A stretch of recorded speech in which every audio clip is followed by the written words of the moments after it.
Should we have Lennox talk about the reptile show? You're anti-reptile. Yeah. Slimy. Scaly. Nasty. Lennox is going to become snake guy. And oop. Yeah, very important. What's going on? What's all that racket? And oop. Okay, so we ate at BJ's at Arden Fair Mall in Sacramento, California. And we ate there because I got a $30 off coupon because BJ's did us dirty at their Elk Grove location. If you're just joining us, a group of us, 10, they sat us at a table for 6. We were squeezed in there, and waiting for dishes took forever. First dish came 45 minutes after we ordered, and then the last dish came an hour plus after the first dish. It was a nightmare, so I didn't say anything at the time because I'm a coward. But I went on the internet and I typed in their contact us, email, information, and I complained. Gave me a $30 off coupon. There's no BJ's in West Sac, so we were in Arden Fair. To drop Lennox off, he went to the reptile show at Cal Expo, which is right next there. Okay, so we parked at Kohl's. Mall parking, this is across the board, nightmare, pain in the ass. And even walking to BJ's, there were so many cars, everyone's waiting for everyone. Everyone wants the closest spot, so they wait, and then there's 4 cars behind them. I'm so glad we parked at Kohl's, which is down the street / across the street. But it was one of those things where, like, you see something, you see a church, and you're like, oh, I could walk to that church. And then 20 minutes later, you're like, wow, this is longer than I thought.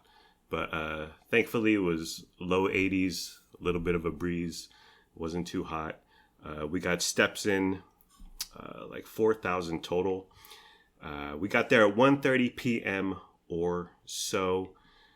The host recommended sitting by the bar, which there are booths there, and we got a booth, but we're right next to the bar instead of the traditional waiter.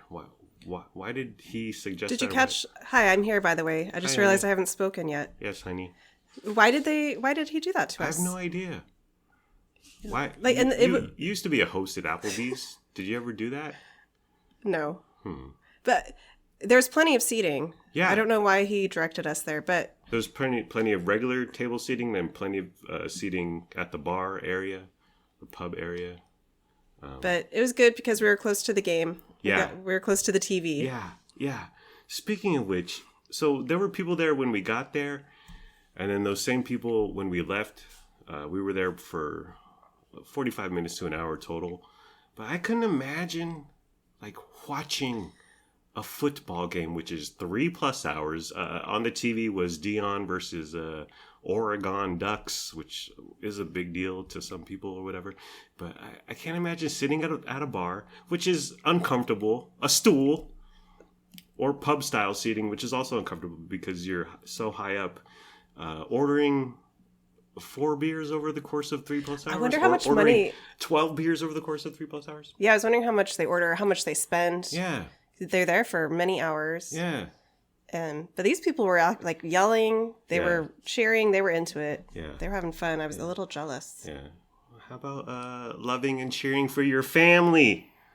I don't get it. Even when I was into sports, when I was young and dumb, I never went to a bar and sat and watched an entire football game or an entire basketball game. I've done it once. Yeah. That actually, it always sounds fun to me. Yeah. Like the idea of it is fun. Right. But I did it once when I was living in London in 2004. It was the World Cup. Hello. And I had the afternoon off, so I just wandered into a pub. Yeah. And people, like, it was packed, and I didn't know anybody. I just went by myself. I sat at a bar and, like, started, like, the guy next to me, we chatted the whole time, and he kind of explained to me what was going on, because I was like, I don't watch soccer. I don't know what's going on. Yeah. It was fun. It was a lot of fun, but I've never done it since. Yeah. And I can't imagine. Yeah. No. Yeah, no. We were seated quickly. Our waitress, her name was Megan.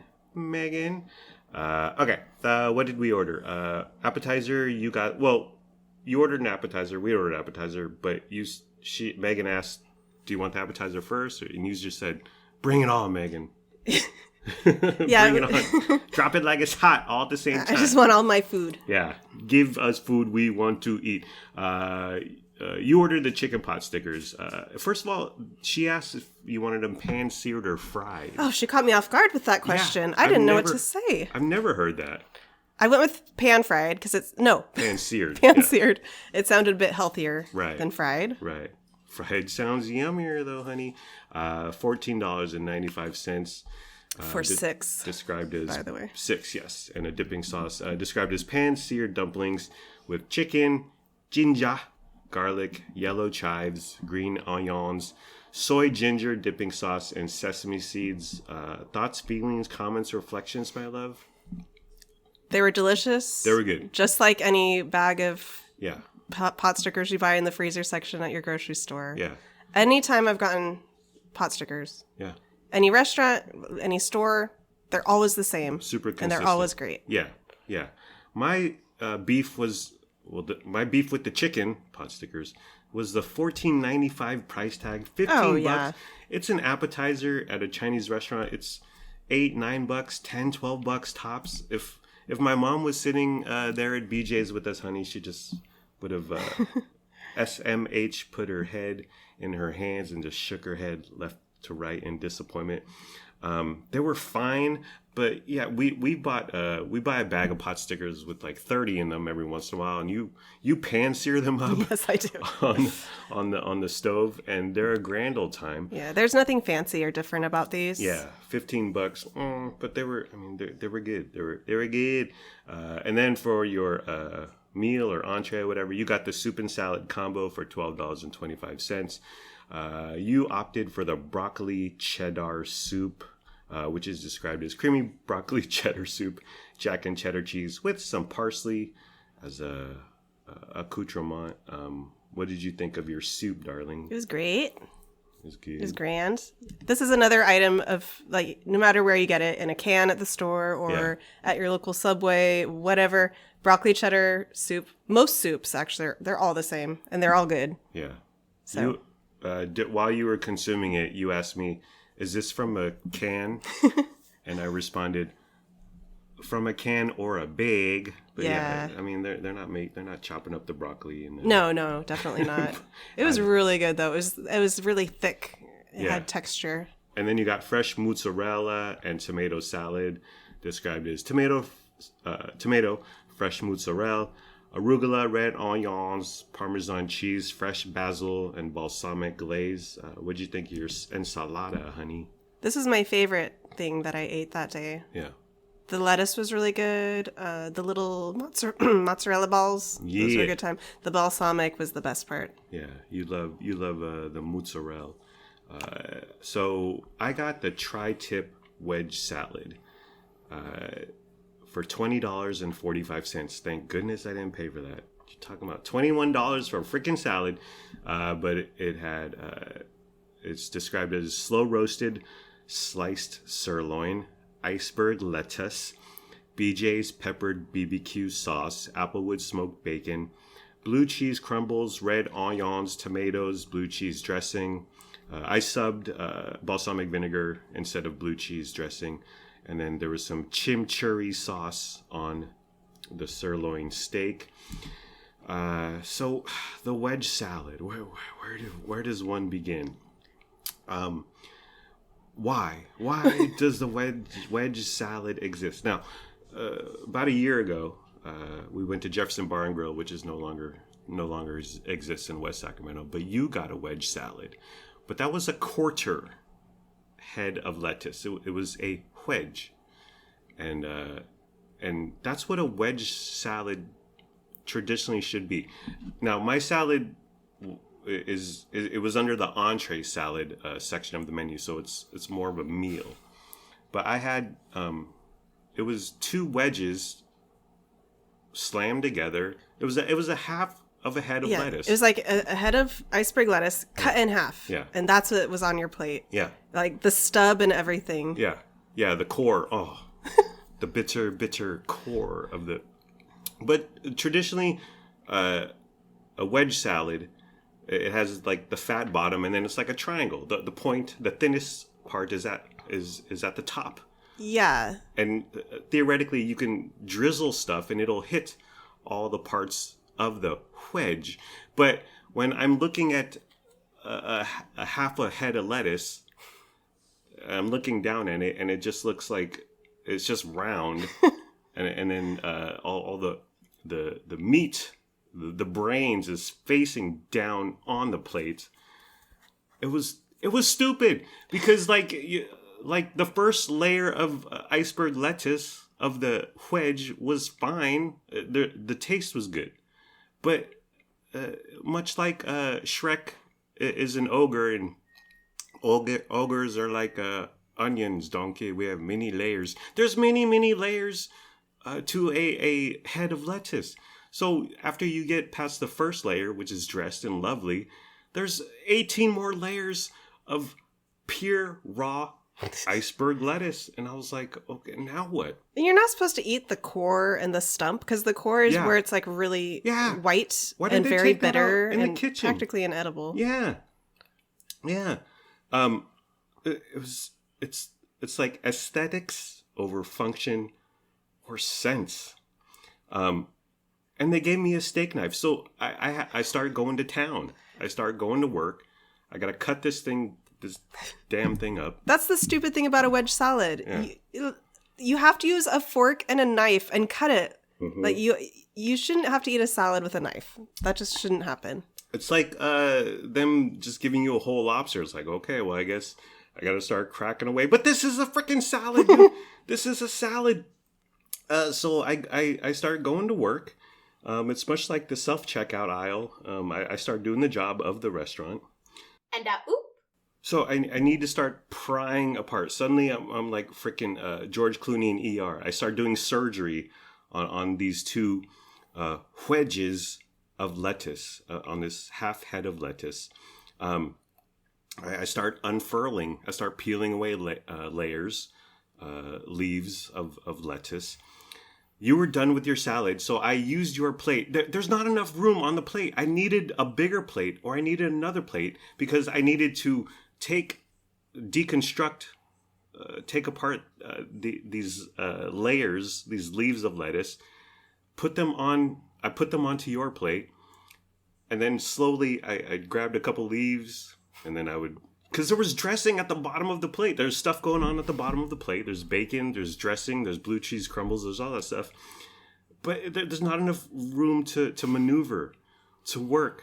So I use your plate, and it took me forever. You finished way ahead of me. It's such a poorly constructed meal. Yeah. And, like, it shouldn't even exist. I feel like this was a trendy item that some chef created in a restaurant, and then for whatever reason it caught on and spread throughout the country. Yeah. It's just an abomination. Yeah. This thing should not exist. Yeah, I needed more dressing, so you were done with your pot stickers, so I grabbed the pot sticker sauce. I'm like, well, I guess this is the more salad dressing here.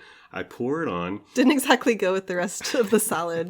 It was anything. It was better than raw dogging it with just freaking a head of lettuce. Why didn't they include like the plastic wrapping of a head of lettuce, like when you buy it in Safeway or whatever? Like you said, the core was there. It was bitter. This shouldn't exist. I needed more dressing. I just needed more toppings, more accoutrements. There's so much. The amount of stuff they put on here doesn't coincide with the amount of lettuce there is. And once you start taking it apart, it's just the ratio does not work out. I paid $21. Well, we didn't pay. We had a $30 coupon, but it's $21 for 5 pieces of steak, which was fine. I thought the steak was good, not great, but not terrible. But it's $21 for 5 pieces of steak and a half a head of iceberg lettuce. Lennox, for a while, like for a year, he would just eat a head of lettuce. Like he just ate lettuce. You would cut him up a head of lettuce, and he would just eat it leaf by leaf, chomp chomp, bite bite, and not with nothing. Yeah. No dressing, no toppings, no croutons, and that's fine. But a head of lettuce costs $1.72 at your local supermarket. So $21 for this, it's outrageous. Now I went to the rabbit hole of wedge salads, honey, and someone on the internet typed that Outback Steakhouse does a wonderful wedge salad. Oh, we gotta go. I want to try every wedge salad that exists. You're asking for punishment. A wedge salad from an island full of prisoners? I don't think so. Well, how about this? I think like a wedge salad, they should bring it out. Take your picture for your Instagram story. Okay, we get it. We're out here. Hi, I'm eating lunch. This is what I'm eating. And then take it back to the kitchen, chop it up, put it in the bullet machine or whatever, the blender, and then bring it back out so it's freaking consumable, maybe. But the wedge salad is a problem. I don't know why it exists. Purely for looks. Like someone was playing a prank, and they're like, "What if we just cut a head of lettuce in half and pretend like that's somebody's meal?" Yeah. And the other chefs were like, "Haha, yeah," and then it caught on. Yeah. We can. So, and we now that it's popular, now that it's on the gram, now that it's on TikTok, we'll kick the price up to $21 freaking dollars. And oop. So our total was $51.82. By the way, our food took a little while, 25 minutes, not quite a half hour, but longer than it should have. So $51.82, $30 off. Grand total of $21.82. We just paid $30 cash, so we tipped them $8 and change. Because we tipped off the $51.82 instead of the $21.82. Because we're good people, honey. We care. We care about the servers in the restaurants. And then after we went to Barnes & Noble, there was an author there with a little card table and a little folding chair, and she was signing her books. Yeah, she had written an autobiography, and she was selling signed copies of it. But you had never heard of her. Oh no. Yeah. No, she like called out to me, so I went over to her little table. Yeah, she knows you're a bookworm. And she tried to sell it to me. She told me it was a real page turner. Yeah. I was flipping through it, and I could see it was like self-published. Yeah. I don't know who she is. I kind of wish I'd bought it now. I want to read it. There were a couple people who did come to see her. Yeah. I'm glad because I felt a little guilty. Yeah. I just said, congratulations, and then I walked away. Yeah. By the way, Barnes & Noble was bustling. Yeah, Hecka super busy. And then, speaking of books, we went for a walk today, and we hit up 2 little libraries, which is your thing. And you're like the little librarian. What do you do? I like to take care of my neighborhood little library. I walk by them, and I always look inside, and if it's kind of messy, I just straighten the books up, and I try to put like the adult books together and the kid. I don't like when the kid genres. Do you put it? No. You have a card catalog in alphabetical order, and I just organize it a little bit. Yeah. Well, some little libraries, it's a calamity, and it's chaos. But yeah, you're the little librarian. Say that 3 times fast. I think BJ's overall was fine. Are you going to send off another email complaining? Get us another coupon? I was close. When we hit the 25-minute mark of just sitting there, I was just like, start. Click, click, click, clack, clack. Dear BJ's is really bad. But, well, I mean, we got a $30 off coupon, but we still spent more than that. And then we tipped $8 and change. So, yeah, they gave us $30, but we still it meant revenue in the end. Yeah, I mean, we'll go back. It's a fun time. It was nice and cool in there. It's a lovely location, lots of hood, and the service wasn't nearly as bad as the Elk Grove location that one time. But yeah, no more wedge salads. They need to stop. There's no purpose. They're an abomination. They're a problem. Why wedge salad? Why Alrighty. Well, are we done, honey? Yes. Okay, we're done. Oh, bye bye.